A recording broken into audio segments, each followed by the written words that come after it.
RRB এনটিপিসিতে আসা একটি question যার আমরা আজকে সমাধান করব। কোশ্চেনটি কি, যদি দেওয়া আছে x=24 এবং b=7 তাহলে RING ring কি?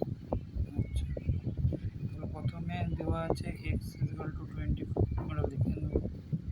যেহেতু x এর পজিশন 24 তাই 24, b=7 দেওয়া আছে। যেহেতু বি এর পজিশন 2 আর ই এর পজিশন 5, তো এই দুটো যোগ হয়ে 7 হয়েছে। তাহলে খুব সহজ, রিং ইজ ইকুয়াল টু, তাহলে রিংয়ের পজিশন আমরা কত জানি? রিংয়ের পজিশন আমরা জানি 18, আই এর পজিশন 9, এন এর পজিশন 14 প্লাস জি এর পজিশন 7, তাদের অ্যান্সার হয়ে যাবে 48।